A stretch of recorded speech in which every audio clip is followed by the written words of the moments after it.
All right, what is up, folks? Welcome back to another episode of the Help Me Understand podcast. I'm your host, Coach J.K. McLeod, and we are kicking off an episode where we're going to discuss some of the basics, a little bit of origin story, and practical advice for cold plunging. And this was inspired by one of my clients. So if you're happening to listen to this, thank you for giving me this particular idea. She had reached out a couple of days ago because she had just joined a new gym.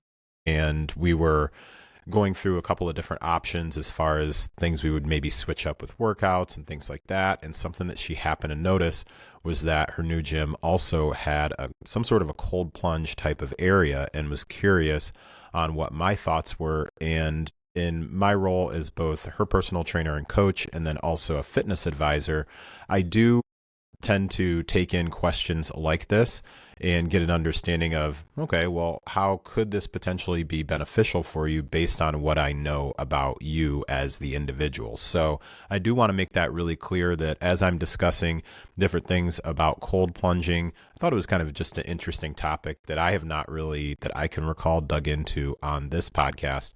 I wanted to make it clear that when I am working with somebody one-on-one, then I'm able to give much more specific information and some specific strategies and suggestions because I know that particular individual pretty well, or at least have some much more insight than I would, insight to their daily routine, weekly routine, and their overall activity versus you who may be listening to the podcast. So just want to make that clear that the information that I'm going to share with you and suggestions are going to be fairly general. So I always want you to take the information that I give and suggestions that I make, and then think about yourself and your situation, and then figure out, okay, would this be something that's beneficial for me or not really? So just wanted to make sure I got that out there. All right. However, before going any further, I always want to make sure that I take a moment to say thank you for choosing to press play on the Help Me Understand podcast. I know that you have a lot of different podcasts that you can consume. In fact, very recently, just been digging a little bit more into what's called the attention economy. For those of us who have platforms online, whether it be via social media, through podcasting platforms like this, or both, we're really at this point in a fight for your attention. Just plain and simple. We are in a competition, whether we want to be in one or not, with not only other podcasts, we're also talking other types of media like Netflix. I mean, we're in a competition for your attention. So I truly never take it for granted that you chose to divert some of your attention or focus some of your attention for a little bit here on the Help Me Understand podcast. So truly, thank you for that. All right, so let's get into talking about cold plunging. And to prepare for this particular episode, I did do a little bit of searching just to see if I could try and get an understanding of a bit of the origin story of cold plunging. Like, where did it generally start, according to the internet, of course, and the Google searches, like what that can give me, because I hadn't really done that. I recall that it really started for me coming across my algorithm more and more often right around, I would say right around the pandemic. So right around like 2020-ish.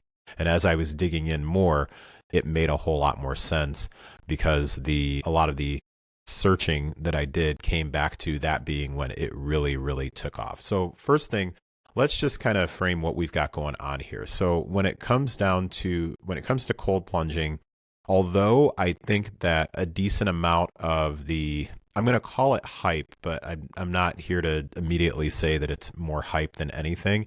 I'm just going to say a lot of the attention and the focus on cold plunging, I think, has died down a bit. However, I do still think that they're pretty accessible and pretty much everywhere right now. But there was definitely a point in time where it was trending super, super hard. However, like most fitness trends, it didn't necessarily like come out of nowhere. And I really want to, in this particular episode, share with you how I think that the science is much more nuanced when it comes to like the actual knowledge and the effectiveness and the different modalities that you can use, for lack of a better way to put it, when it comes to cold plunging. It has more to do with recovery and some pieces like that than you may think. So my My primary focus for this particular episode is to really have my coaching and fitness advising hat on and really try to simplify a lot of the noise that there is around really any fitness topics or nutrition topics. And today it just happens to be about cold plunging. And I want to try and give you what I think could potentially be some practical ways that you could use this stuff depending on how you basically kind of how you interpret the information that I give you. So first, let's start off with origin story, just a couple of things that I found. So dating back to the Romans, you had bathhouses, and this was just stuff that was part of an everyday life. What I thought was really interesting was that according to some of what I found, there was a specific sequence that was followed inside of the bathhouses where cold plunging or the cold water immersion was available. So it wasn't just like, Caesar and the bros going for a cold shower or whatnot. They had an actual sequence. They would go warm and then hot and then down to cold. So they had a cold room, and it was called the frigidarium. So again, this was not about something being like a super hard, let's really challenge ourselves thing. It was just part of their normal life. Then also, there's some origin story that's based in Finland where they would do a sauna to ice hold swim, which I guess is a tradition that is apparently centuries old. So this was new information to me. And according to the research, it is still a part of daily life for many folks today in that particular community. It's seen as something that's pretty cultural. It's seen as something that's just part of their overall community and, of course, reaping the health benefits. So overall, cold water immersion, and I'll be using that term interchangeably, cold water immersion and cold plunging, it's not something that's new. It's essentially just yet another thing that has been around for quite some time, and then it's basically just repackaged and repurposed as like a quote-unquote wellness hack. So I think that you can find that same thread with a lot of things, especially in we'll call it the wellness space. I think that's the term we're using these days. But in the wellness space, there are a lot of things that, like, there's that saying, there's nothing new under the sun. It's potentially just been repackaged and repurposed for the most part, in my opinion. So where these things started to really, really go mainstream was more in the 90s more, I'd say, in the 2000s. So from the early, I'd say like 90s into 2000s, ice baths, cold plunges, really more ice baths. They were mostly an athlete thing. And I'd say even before the 90s. So it was very, very common where I remember as a kid, sometimes I would even see, film of after a football game. I don't know, words are coming hard. After a football game, you'd see a football player just sitting in the ice bag, in the ice bath, so in the big tub. So again, mostly an athlete thing, like football players, I'd say like rugby, some soccer players, because I grew up a decent amount of my younger years overseas in Southeast Asia, so you would see it there sometimes too. I didn't really observe a lot from an endurance sports perspective as far as like marathoners or anything like that. But I do recall right around that time frame really seeing it more as a recovery tool for high level, especially like hard hitting athletes, like contact sports, again, like football and rugby. Then around the 2010s, that is when people were primarily like mainstream exposed to Wim Hof, which was this combination of breathing and cold exposure. So that was really popularized, again, by Wim Hof, and that was in a Vice documentary. So I don't recall ever seeing this particular one, but that's what came up when I was looking this up. It was a Vice documentary in 2015. So that really started to gain some more exposure, pardon the pun, so exposure for cold exposure, and started to gain a little bit more popularity, where you're taking something that was seen as primarily a recovery tool, and now it was being shifted more into the space of really developing mental toughness and resiliency, and underneath that whole heading. So you have that happens around like the early 2010s going into 2015 and a little bit beyond. And then we hit 2020. And as I mentioned at the beginning of this episode, that's when I really started to notice a real big uptick in like ice baths and cold water immersion and things like that. The pandemic hit. So you had gyms that pretty much shut down. So there were companies that started sprouting up in the wellness space who were trying to figure out a way to still make money. And all of a sudden, you also had a whole lot of folks who were stuck at home and trying to figure out different ways to divert their attention towards like more wellness practices. So that's where you start having like the tub in the backyard. You start having the inflatable like ice pods. I think that's even a brand, and people creating their own ice baths in the backyard. So then you have Instagram clips that pop up, and then eventually that evolves into a bunch of companies selling different plunge setups, some of them super cheap, some of them, I mean, I remember seeing some that even went up to like a $10,000-ish range, like going crazy.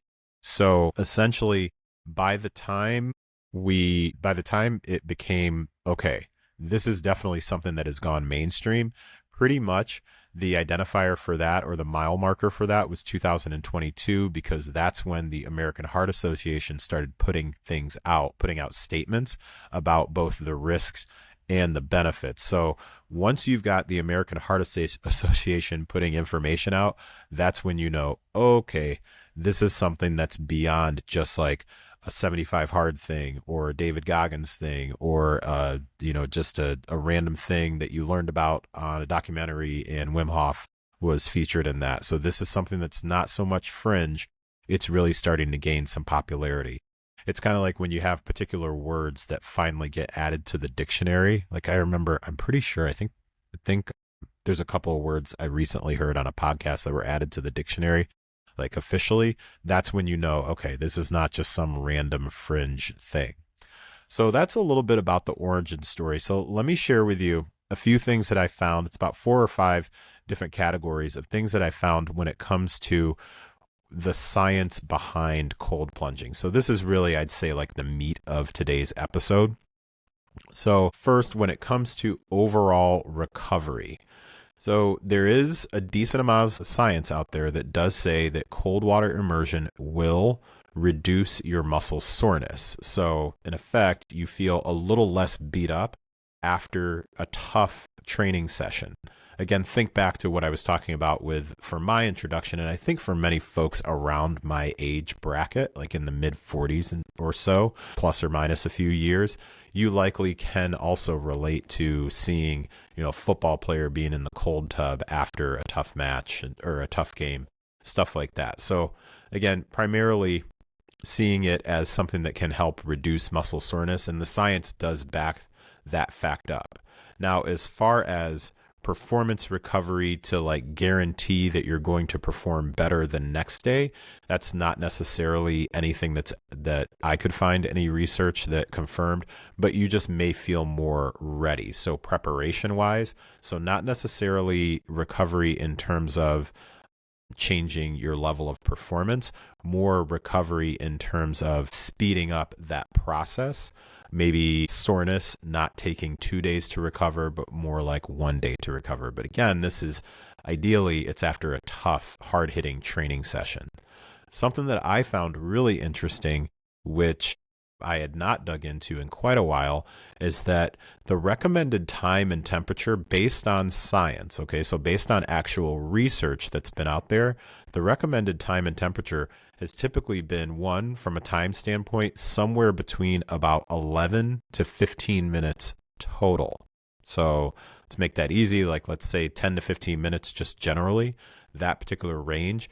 And I think what will surprise a lot of folks is that the recommended temperature range based on a group of different studies. So this is not just one thing that I looked at, just looking at multiple ones and kind of putting them all together and asking for kind of like what's a general range based on all of these different studies. And that temperature was warmer than I thought it was going to be. So we're talking 50 to 59 degrees Fahrenheit. And for my friends who are in the Celsius world, that would be 10 to 15 degrees Celsius. I do not in any way, shape, or form pretend that I have the mental tools to do that calculation. So that was something that I asked AI to do for me, and it put that together. So again, we're looking at somewhere in the 10 or 11, 15-minute range that you're spending in that water total, and a range temperature-wise of somewhere from 50 to 59 degrees to actually experience the recovery benefits. So that seems to be the sweet spot that a lot of the studies use. Now, certainly shorter bouts, like let's say 3 to 5 minutes, probably still help with the soreness, but overall, the benefits that you may be looking for recovery-wise based on science, those need to stack over time. So basically about 11 to 15 minutes is the range that you'd ideally be looking for. Now, when it comes to muscle growth, as far as what the science really points to, and this was something that I shared with my client, is that if hypertrophy/muscle growth is your number one goal, the recommendation is that you actually avoid cold plunges right after lifting. So there've been, and this was something that I know from I'd say based on my algorithm, probably about a year and a half, maybe even 2 years ago, that's when the uptick in studies around the blunting of, for lack of a better way to put it, blunting of the hypertrophy response information started to come out. So I'm assuming there were a bunch of studies that really were starting to snowball from there, because that's when I started to really get a decent amount of information about this. So again, recommendation, if you are somebody who is focused on hypertrophy and also known as muscle growth or muscle building, and you have access to cold plunging, the recommendation based on science is not to do it right after lifting, because it blunts that hypertrophy response, especially, again, doing it immediately post strength training. And the explanation, based on this, the explanation that I also gave to my client was that I think it can be confusing for folks, because you hear, wait, I thought that a cold plunge can aid in recovery. And yes, that's true. The difference is when you get into a cold plunge, it helps to aid in recovery because it starts to basically speed up the process of blunting the inflammation that has just occurred. So when you train, especially when you train hard resistance training, then there's a inflammatory response that your body has. And I actually did an episode on bloating versus inflammation like a while back, if you want to go back and really deep dive into that. Inflammation is not always a negative thing. Inflammation, the example I think I used in that particular podcast episode was, it's basically like your body's defense system. So it's like when there's a threat, like a SWAT team comes in and starts taking control and starting to taking control of the situation. So think about inflammation that way. So it is a natural process. Now, when people talk about, I don't want to go too far down that rabbit hole because legit, I did an entire episode. But when people talk about feeling inflamed, sometimes they're mistaking bloating for inflammation. So after you train, that is good inflammation, for lack of a better way to put it. That is a process that your body needs to go through in order to build and repair muscle. So when you cold plunge, when you go cold water immersion, you're stopping your body's natural process of recovery and repair, because you're stopping that inflammation process from working its way all the way through. Hopefully that made some sense. So that's why, even though cold water immersion has been proven to help aid in an overall recovery process, you want to place that particular recovery process, the cold plunging, away from your actual lifting session. So doing it either much later in the day, and I'll actually share a little bit of information with you about the process of using it for sleep, but doing it later in the day, or even on non-lifting days, or for my client who is a pretty avid pickleball player, I mentioned that my suggestion will be, sorry, to take care of something there. My suggestion would be for her to do it right after her pickleball sessions to help with recovery, because I think that, based on, again, what I know about that individual, I think that could be fantastic. So that's what it says about muscle growth. Found a little bit of information about potential effect on mood and stress, and I think this is definitely individual. There are some people who say that they feel just like mentally sharper and calmer afterwards. I could think of my friend Jim Hallinan, who I know has a cold plunge, I think, and he's posted that on his stories and seems to really enjoy that. I just mentioned him because he's been a guest on the podcast before too. If you follow him on Instagram, Jimmy Nutrition. So that's something that I know people have reported back, just feeling the overall just mood and focus, just really enjoying that. I think that can be a combination of both the fact that your body temp is coming down and also it's just ideally partnered with just some quiet and some serenity, or maybe you're listening to like some calming music. Like, I don't know that there's a whole lot of, I'd say, general population folks who are like blasting, like Lil Jon and the East Side Boys while they're laying in the cold tub. So I think that can definitely have some particular benefits.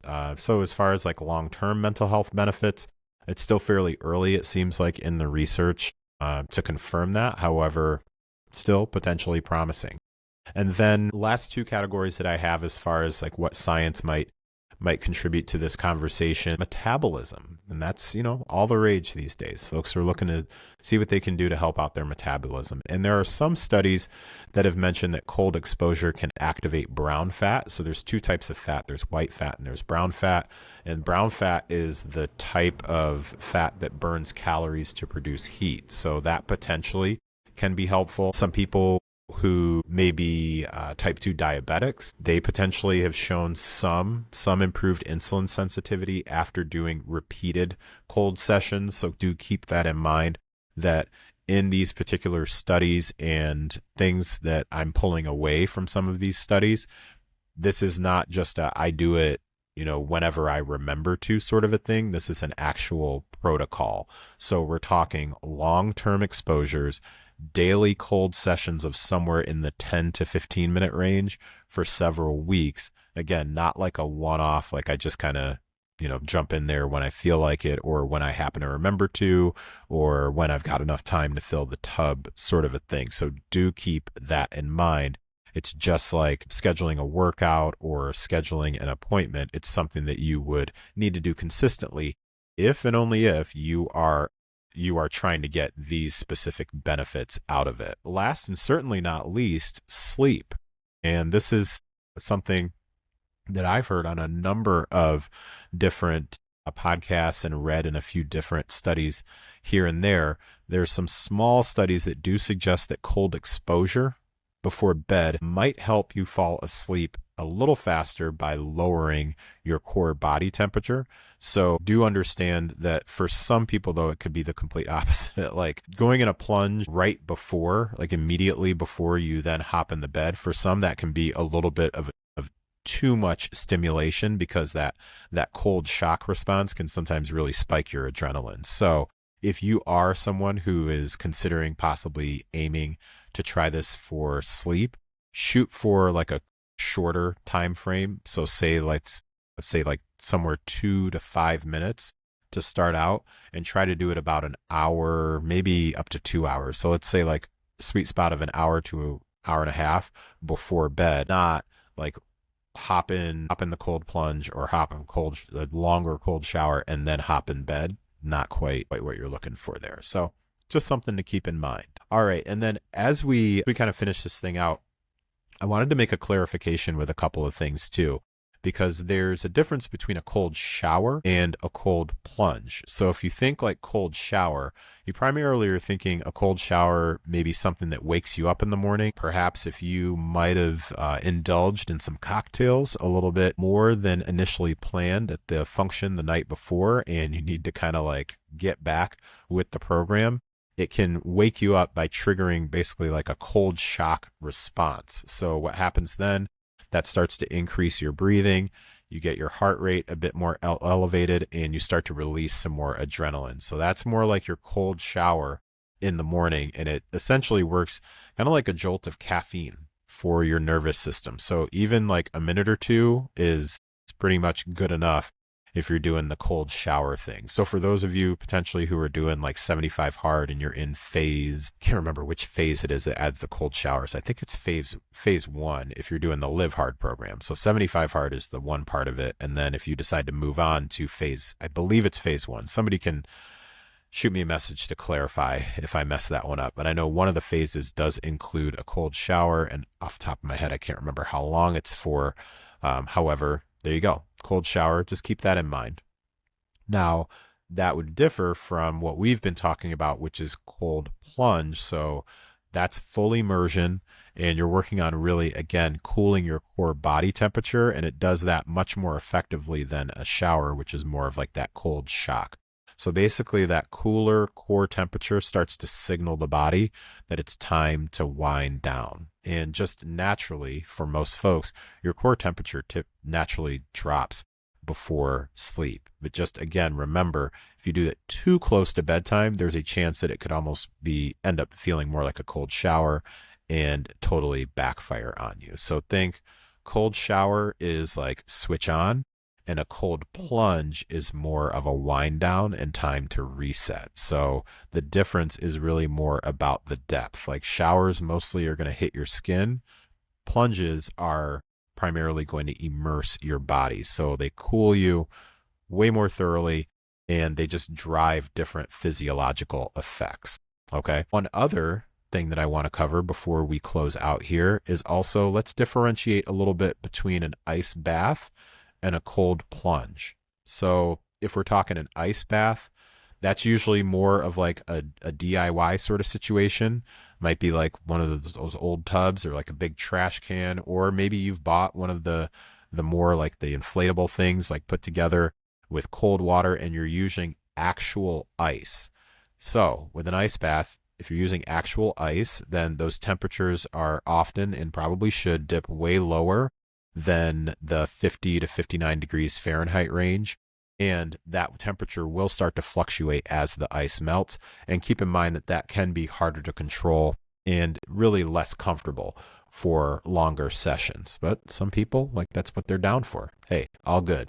As opposed to a cold plunge, and we're then talking about something where that water temperature is actually regulated somewhere between, again, 50 to 59 degrees. You're staying in there typically for a longer period of time. It's something that can be more consistent. It's something that's repeatable and typically a lot easier to tolerate, especially if we're talking, again, 11 to 15-ish minutes at a time. So you have both that can give you benefits. It's just keeping in mind that the difference is primarily like the consistency of those and also the comfort level. So you've got ice baths, definitely going to be cheaper. Well, as long as you can get a hold of ice. So they're cheaper, they're less precise, and typically going to be much more of a shock to the body. Whereas like a cold plunge, going to be a bit pricier, but it's controlled and it's much easier to build in your routine. All right. So to close things out here, again, just some things to remember here. Cold plunges, just like anything else in the fitness, wellness, health realm, these things are tools. They are not necessarily the magic fix to anything. So make sure that as you are implementing, whether it's something like this cold plunge or any other things, I'm starting to now see a big uptick on my YouTube algorithm talking about the Japanese interval walking, which I did an episode on a while back. Again, these particular things are tools, not exactly like these miracles that fix everything. So make sure that you're always matching the tool to your goal. So we've talked through different ways that you could implement it. If you are primarily looking for muscle growth, then you want to make sure that as much as possible, you space a cold plunge far away from your post-workout. So keeping that in mind, if you're utilizing it for something that may help you with sleep, then you want to do something that's probably on the shorter end, and you want to have that be anywhere from an hour to 2 hours prior to your actual time that you're getting into the bed. If you're thinking, okay, well, maybe I want to get into like the cold temps and I want it to wake me up, then that's where you go more the cold shower route. Okay, so regardless of what you do, I recommend give it a shot for 3 weeks. So that's become my sweet spot. Like, let's do this for 3 weeks, and then you collect some data and see how it has or has not benefited you. stay consistent with it, and then let's go from there. All right, so with that, I'm going to go ahead and bring this episode to a close. So if you've listened this long, I sincerely appreciate it. If you have particular topics that you'd be interested in me covering on one of the Tuesday episodes like this, where we primarily focus on things focused on fitness, nutrition, all the things, then my information will be in the show notes. You can reach out to me at Coach JK McLeod. That's MCLEOD. On Instagram is the easiest way to get a hold of me, or you can shoot me an email, jk@jkmcleod.com. And again, if you'd like to hang out in a free community that I have, where we focus on foundational habits that keep us going every single day, then shoot me an email or a DM on Instagram, and I'll get you an invite to the Fitness Foundations community. All right. Thank you again so much for listening to another episode of the Help Me Understand podcast. Truly appreciate it. Take care, and I'll talk to you next time.